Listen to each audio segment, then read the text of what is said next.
Salam damai sahabat oase rohani Katolik yang terkasih. Apa kabar Anda di masa Advent ini? Semoga Anda dalam keadaan sehat, semangat dan juga penuh dengan sukacita. Jalan-jalan ke kota Maluku, pulangnya mampir ke kota Semarang. Inilah perbuatan Tuhan bagiku. Ia hapus aibku di depan orang.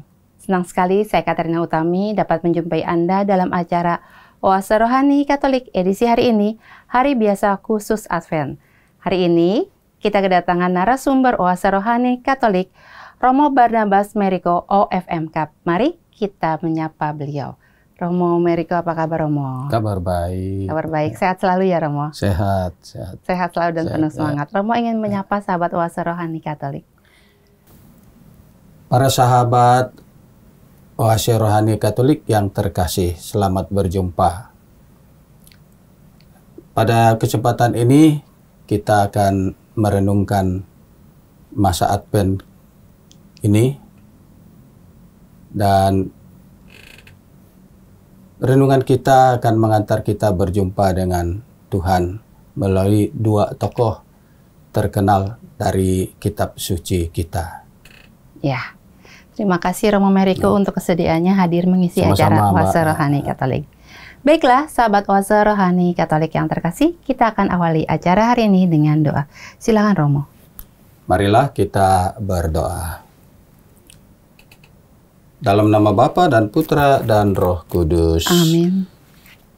Allah Bapa pencipta umat manusia, kelahiran putramu menyatakan kemuliaanmu kepada dunia. Semoga misteri penjelmaannya yang agung ini selalu kami rayakan dengan penuh iman dan kasih. Demi Kristus Tuhan kami yang hidup dan berkuasa sepanjang segala masa. Amin.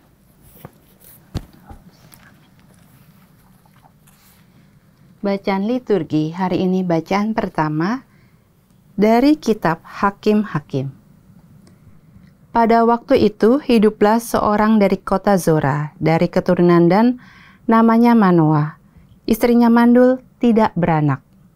Sekali peristiwa, malaikat Tuhan menampakkan diri kepada perempuan itu dan berfirman kepadanya, "Memang engkau mandul, tidak beranak, tetapi engkau akan mengandung dan melahirkan seorang anak laki-laki.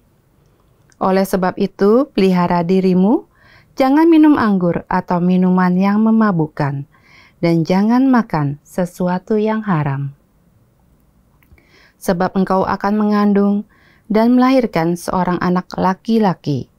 Kepalanya takkan kena pisau cukur, sebab sejak dari kandungan ibunya, anak itu akan menjadi Nazir Allah, dan lewat dia akan mulailah penyelamatan orang Israel dari tangan orang Filistin." Kemudian perempuan itu datang kepada suaminya dan berkata, "Telah datang kepadaku seorang abdi Allah, yang rupanya seperti rupa malaikat Allah, amat menakutkan. Tidak kutanyakan dari mana datangnya, dan tidak juga diberitahukannya namanya kepadaku.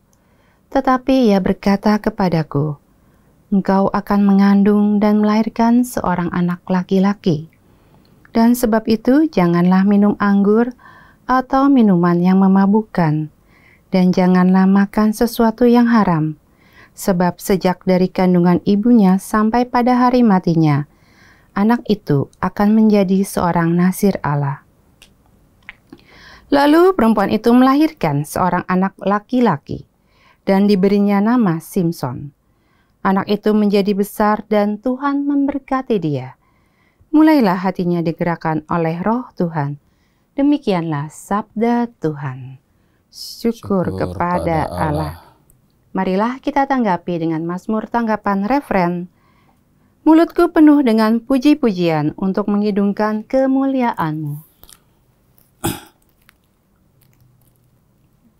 Mulutku penuh dengan puji-pujian untuk mengidungkan kemuliaan-Mu. Jadilah bagiku gunung batu tempat berteduh, kubu pertahanan untuk menyelamatkan diri, sebab Engkaulah bukit batu dan pertahananku. Ya Allahku, luputkanlah aku dari tangan orang fasik. Mulutku penuh dengan puji-pujian untuk mengidungkan kemuliaan-Mu. Sebab Engkaulah harapanku ya Tuhan. Engkaulah kepercayaanku sejak masa muda ya Allah. Kepadamulah aku bertopang mulai dari kandungan. Engkaulah yang telah mengeluarkan aku dari perut ibuku. Mulutku penuh dengan puji-pujian untuk mengidungkan kemuliaan-Mu. Aku datang dengan keperkasaan Tuhan Allah, hendak memasyurkan hanya keadilan-Mu saja. Ya Allah, Engkau telah mengajar aku sejak kecilku, dan sampai sekarang aku memberitakan perbuatan-Mu yang ajaib. Mulutku penuh dengan puji-pujian untuk mengidungkan kemuliaan-Mu.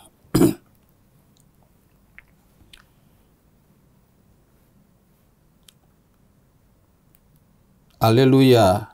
Haleluya. Oh Tuhan, tunas Isai yang menjulang di tengah-tengah bangsa-bangsa, bebaskanlah kami dan jangan berlambat. Haleluya. Haleluya. Tuhan beserta kita. Sekarang dan selama-lamanya. Inilah Injil suci Tuhan kita Yesus Kristus menurut Lukas. Dimuliakanlah Tuhan. Pada bab yang pertama ayat 5 sampai dengan 25. Di zaman Herodes, Raja Yudea, hiduplah seorang imam bernama Zakaria dari kalangan Imam Abia. Istrinya juga berasal dari keturunan Harun, namanya Elisabeth. Keduanya hidup benar di hadapan Allah dan hidup menurut segala perintah serta ketetapan dengan tidak bercacat. Tetapi mereka tidak mempunyai anak, sebab Elisabeth itu mandul. Dan keduanya telah lanjut usia. Sekali peristiwa, waktu tiba giliran kelompoknya, Zakaria melakukan tugas sebagai imam di hadapan Allah. Sebab ketika diundi, sebagaimana lazimnya untuk menentukan imam yang bertugas, dialah yang ditunjuk untuk masuk ke dalam bait Allah dan membakar ukupan di situ. Pada saat pembakaran ukupan itu, seluruh umat berkumpul di luar dan sembahyang. Maka tampaklah kepada Zakaria seorang malaikat Tuhan berdiri di sebelah kanan mezbah pembakaran ukupan. Melihat kejadian itu, Zakaria terkejut dan menjadi takut. Tetapi malaikat itu berkata kepadanya, "Jangan takut, hai Zakaria, sebab doamu telah dikabulkan. Elisabeth, istrimu, akan melahirkan seorang anak laki-laki bagimu, dan haruslah engkau menamai dia Yohanes. Engkau akan bersukacita dan bergembira, bahkan banyak orang akan bersukacita atas kelahirannya. Sebab ia akan besar di hadapan Tuhan, dan ia tidak akan minum anggur atau minum minuman keras. Ia akan penuh dengan Roh Kudus mulai dari rahim ibunya. Ia akan membuat banyak orang Israel berbalik kepada Tuhan Allah mereka, dan ia akan berjalan mendahului Tuhan dalam roh dan kuasa Elia untuk membuat hati para bapa berbalik kepada anak-anaknya dan hati orang-orang durhaka kepada pikiran orang-orang benar. Dengan demikian, ia menyiapkan suatu umat yang layak bagi Tuhan." Lalu kata Zakaria kepada malaikat itu, "Bagaimanakah aku tahu bahwa hal itu akan terjadi? Sebab aku sudah tua dan istriku pun sudah lanjut umurnya." Jawab malaikat itu kepadanya, "Akulah Gabriel yang melayani Allah. Aku telah diutus untuk berbicara dengan engkau, untuk menyampaikan kabar baik ini kepadamu. Sesungguhnya engkau akan menjadi bisu dan tidak dapat berkata-kata sampai pada hari semuanya ini terjadi. Karena engkau tidak percaya akan perkataanku yang pada waktunya akan terbukti kebenarannya." Sementara itu, orang banyak menanti-nantikan Zakaria. Mereka begitu heran bahwa ia begitu lama berada dalam bait suci. Ketika ia keluar dan tidak dapat berkata-kata kepada mereka, mengertilah mereka bahwa ia telah melihat suatu penglihatan di dalam bait suci. Lalu Zakaria memberi isyarat kepada mereka, sebab ia tetap bisu. Ketika selesai masa tugasnya, ia pulang ke rumah. Tak lama kemudian mengandunglah Elizabeth istrinya, dan selama 5 bulan ia tidak menampakkan diri. Katanya, inilah suatu perbuatan Tuhan bagiku. Sekarang ia berkenan menghapuskan aibku di depan orang. Demikianlah sabda Tuhan. Terpujilah Kristus. Sahabat Oase Rohani Katolik yang terkasih, setelah kita mendengarkan bacaan liturgi hari ini, mari kita dengarkan permenungan yang akan disampaikan oleh Romo Meriko. Ya, Romo Meriko, pada bacaan liturgi hari ini menampilkan 2 tokoh ya, Romo. Ya. 2 tokoh terkenal nih, Romo. Tokoh Simpson dan Johannes. Oh, iya. Kadang Johannes Pembaptis juga dilengkapi. Ya.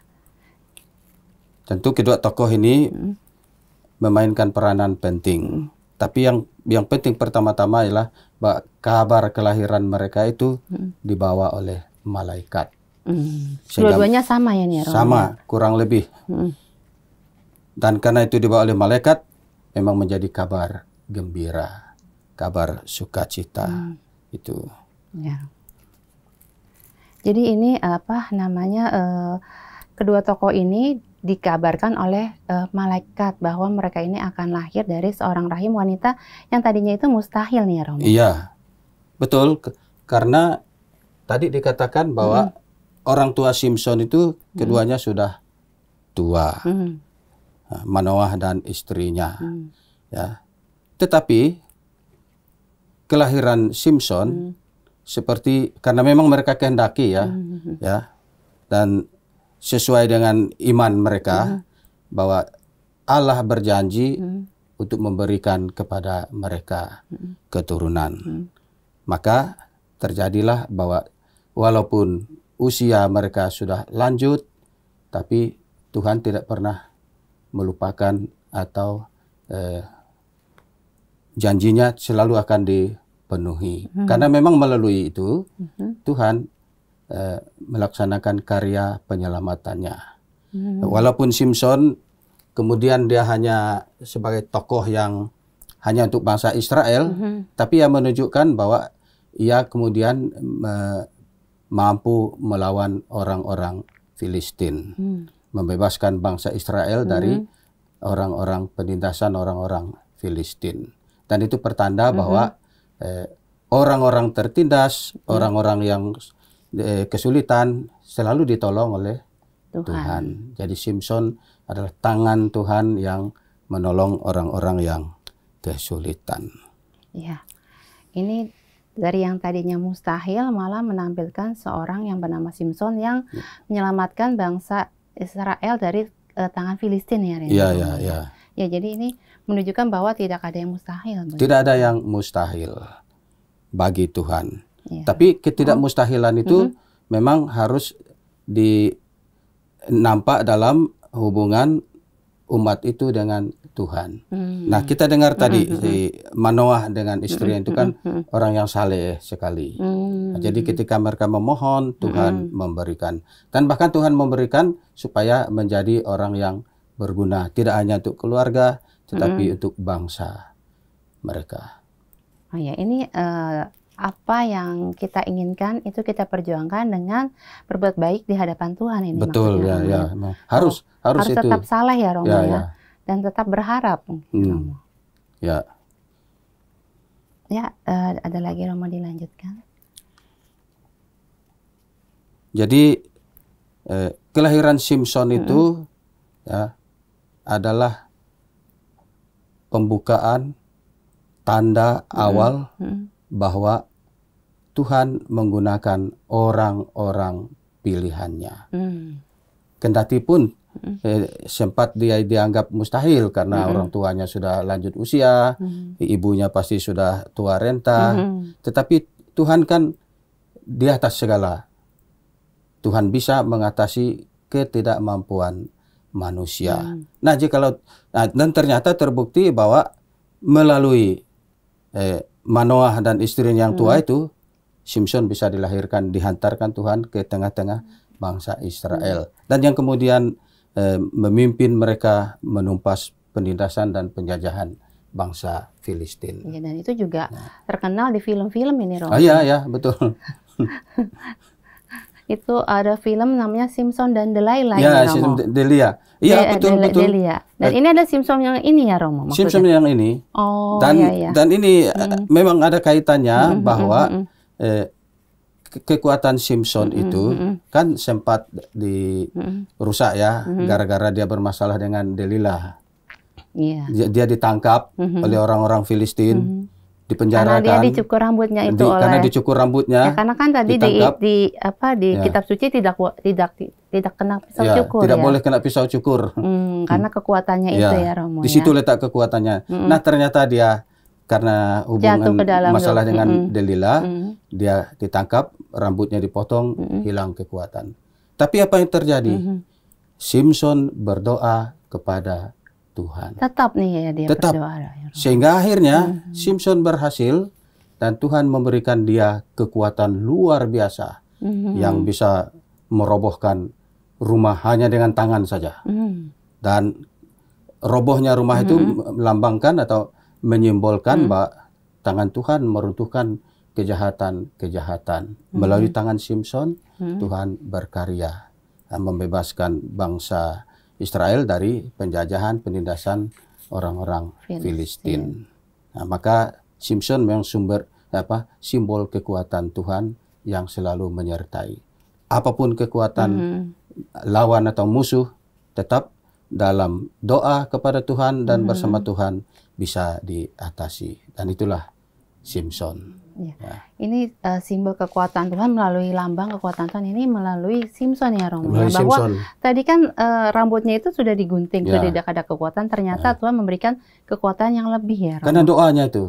Oh ya, karena tidak putus ya, Romo. Tidak putus. Jadi Simpson berdoa. Sempat dalam kebutaannya itu dia berdoa. Dan ya barangkali doanya adalah bahwa minta supaya ya dia bisa berfungsi kembali untuk karya-karya Tuhan. Dan terbukti. Dan dia bisa menumpas dan mengalahkan, bahkan merobohkan kuil-kuil orang-orang Filistin itu dengan tangan saja, tanpa alat lain. Itu luar biasa. Luar biasa ini, Romo. Seperti raksasa ya, Romo. Dan juga ini mungkin mengajarkan kita di kehidupan kita sekarang ini ya, Romo. Bahwa pertama doa itu sangat memainkan peranan penting. Bayangkanlah Simpson sudah dalam keadaan yang sudah kritis ya, sudah terdesak, ya udah nggak punya mungkin mau putus harapan ya. Tapi berkat doanya kepada Tuhan, dia dipulihkan, diberikan kekuatan dan bahkan mengalahkan, membalikkan keadaan. Nah, kita pun perlu dengan doa, penyerahan diri kepada Tuhan dan iman, kepercayaan kita kepada Tuhan, bahwa Tuhan bisa mengatasi kesulitan kita. Saya kira yang penting poin yang harus kita tangkap dari peristiwa ini ya. Simpson ini, dari bacaan pertama ini. Jangan lupa doa dan iman kepada Tuhan. Lalu niat untuk berbuat baik, melaksanakan apa yang Tuhan kehendaki. Tuhan kan biasanya memberi sesuatu kepada kita supaya berguna untuk orang banyak. Jadi kita berdoa supaya ya pada masa kita ini muncul Simpson yang luar biasa ya. Ya barangkali kita juga yang jadi Simpsonnya ya, Romo. Betul. Kita bisa menjadi Simpson dalam doa dan dalam tekad kita bersama-sama dengan Tuhan selalu. Gitu. Iya, terima kasih Romo untuk permenungannya. Romo, ini mungkin juga dikaitkan dengan kehidupan kita sehari-hari ya, Romo. Mungkin di dalam kehidupan kita ada teman-teman kita, sahabat Oasa Rohani Katolik, yang mungkin terpuruk dalam keadaan, misalnya dalam keadaan sakit, atau dalam keadaan ekonomi, atau mungkin dalam situasi lingkungan kerja, lingkungan sekolah, atau lingkungan di dalam bertetangga, itu mungkin dalam keadaan sesuatu yang tidak ada harapannya, jangan putus harapan. Ya. Jadi tokoh Simpson ini menjadi peringatan bagi kita bahwa bagaimanapun beratnya masalah kita hadapi, ya seperti tadi masalah ekonomi dan lain sebagainya. Tapi kalau kita berjuang di dalam Tuhan, dengan Tuhan, kita akan melewati itu semuanya. Iya, dan ini terjadi ribuan tahun yang lalu tahun yang lalu. Dan masih juga kita yang sekarang ini yang hidup di zaman milenial, Tuhan juga akan mendampingi hidup kita ini ya, Romo. Karena kita menghidupi iman yang sama itu. Oh, karena imannya karena kita punya iman sama ya kepada Tuhan. Nah, itu. Karena Tuhannya sama, iman kita Ya. sama, dan juga kita dituntut tadi kalau mau bilang adalah bahwa dengan doa ya, jangan lupakan doa. Ya. Dan juga iman yang kuat, dan juga ketiga adalah niat kita untuk berbuat baik ya Romo. Betul. Jangan Betul. cuma hanya berdoa aja ya Romo. Ya. Memang begitu selalu maksud Tuhan itu. Tuhan menyatakan sesuatu kepada kita supaya berguna. Dan itu tercurah atau terungkap dalam perbuatan baik kita. Untuk penuh peduli, sesuai dengan ardas kesukaan kita kan, peduli. Peduli kepada Semakin yang peduli, kecil. mengasihi, dan bersaksi. Iya, Begitu. Iya benar. Ya, terima kasih Romo untuk permenungannya di sesi yang Sama-sama. pertama ini. Nanti kita lanjutkan di sesi yang kedua. Baiklah, sahabat Oase Rohani Katolik yang terkasih, kita akan lanjutkan nanti di sesi yang kedua. Tetaplah di tempat Anda.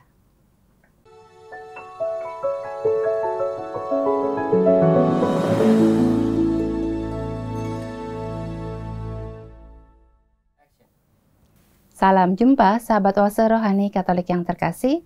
Terima kasih Anda masih bersama kami, Oase Rohani Katolik sesi yang kedua. Masih bersama dengan Romo Barnabas Meriko OFM Cup dan saya Katerina Utami. Bagi Anda yang ingin mengirimkan saran atau Anda ingin sharing iman, Anda dapat langsung menghubungi alamat email kami orkkaj2021@gmail.com atau langsung menghubungi nomor telepon kami 0881 0251 33438. Sekarang kita lanjutkan permenungan kita di sesi yang kedua ini. Ya Romo, di sesi yang kedua ini dari Injil Lukas nih Romo. Injil Lukas mengenai tadi, ya.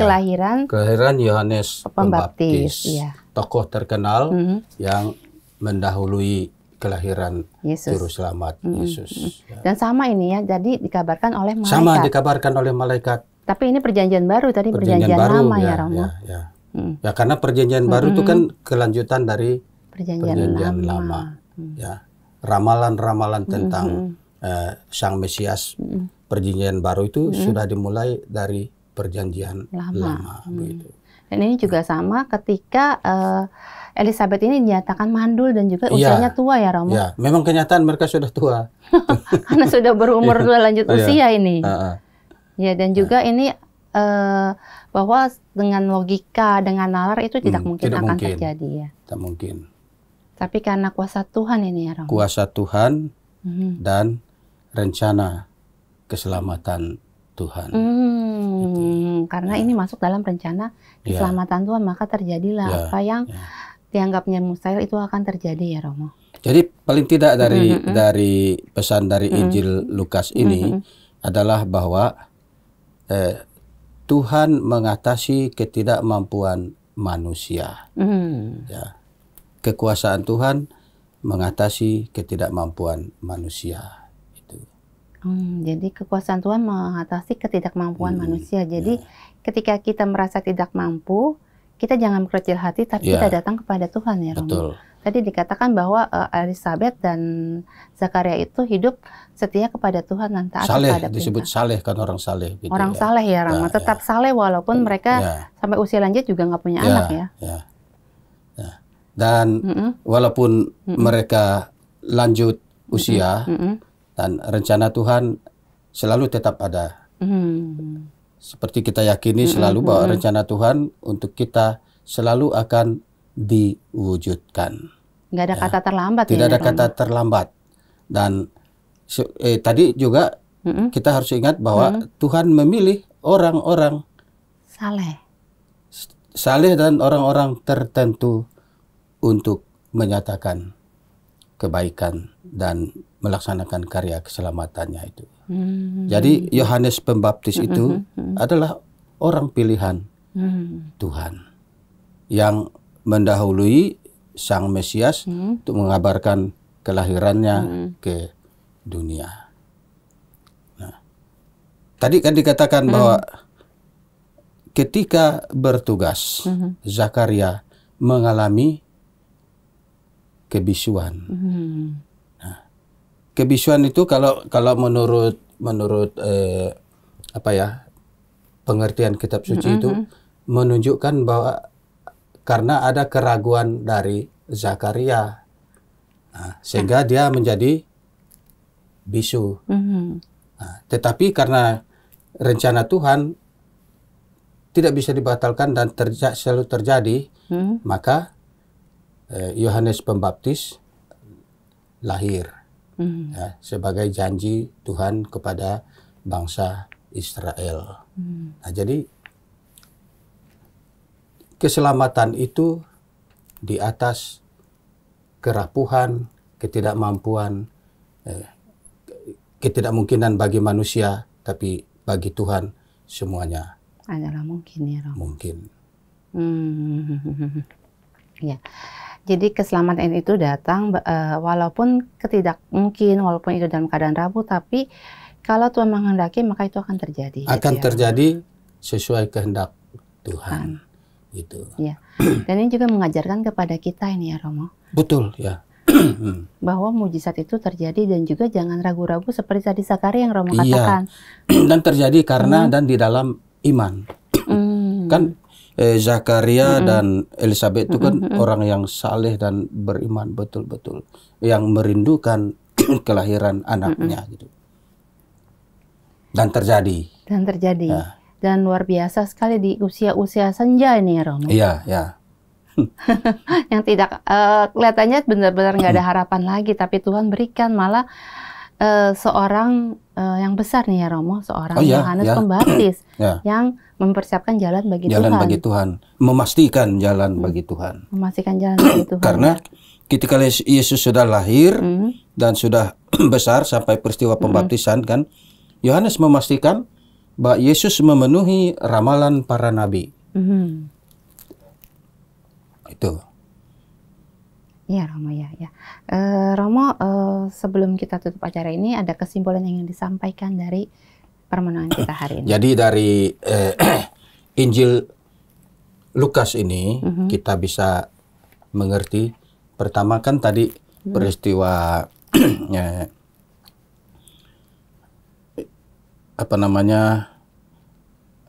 Zakaria dan Elizabeth yang sudah tua lanjut usia, namun saleh.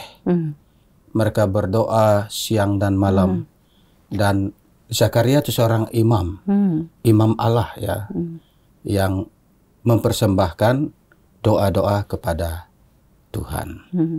Dan pada akhir di ujung usia mereka ini, Tuhan menganugerahkan, memenuhi kerinduan mereka untuk mempunyai seorang anak. Dan anak ini ternyata adalah orang yang diutus oleh Tuhan ya, untuk mendahului Sang Juru Selamat. Nah, maka kita bisa berpikir lebih jauh, merenungkan lebih jauh bahwa hal yang kelihatannya tidak mustahil, tidak mungkin bagi manusia, tetapi kalau Tuhan mau, Tuhan pakai, itu mungkin sekali.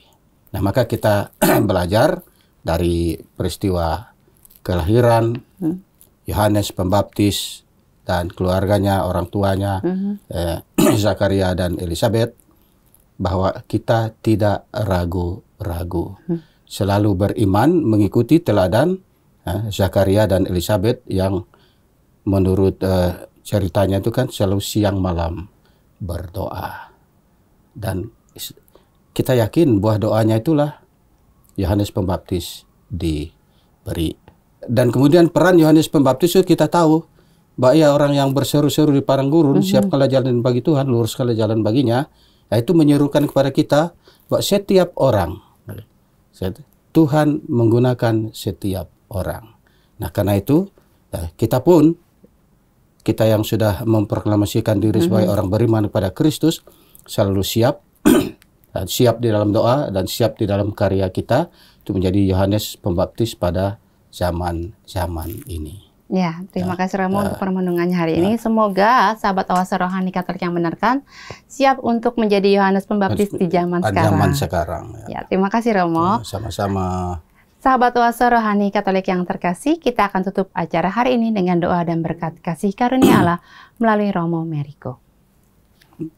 Marilah kita berdoa dalam nama Bapa dan Putra dan Roh Kudus. Amin. Bapa yang penuh kasih, sumber penyelenggaraan ilahi dalam peristiwa hidup kami, Engkau menyatakan kemahakuasaan-Mu yang luar biasa. Engkau meyakinkan kami bahwa yang mustahil bagi kami adalah selalu mungkin bagimu. Dan Engkau telah menunjukkan orang-orang pilihan-Mu untuk menjadi tangan-Mu, untuk memimpin dan untuk menunjukkan jalan kehadiran-Mu yang mengantar kami menuju kepada Kristus, sumber dan pokok keselamatan kami. Kami berdoa untuk para sahabat Oase Ramnia Katolik yang terkasih. Semoga pada zaman ini kita mampu menjadi Yohanes Pembaptis yang mengantarkan, memperkenalkan Tuhan kepada semua orang. Demi Kristus Tuhan kami yang hidup dan berkuasa sepanjang segala masa. Amin. Tuhan beserta kita. Sekarang dan selama-lamanya. Semoga kita sekalian, terutama para sahabat Oase Ramnia Katolik, diberkati oleh Allah yang Maha Kuasa, Bapa dan Putra dan Roh Kudus. Amin.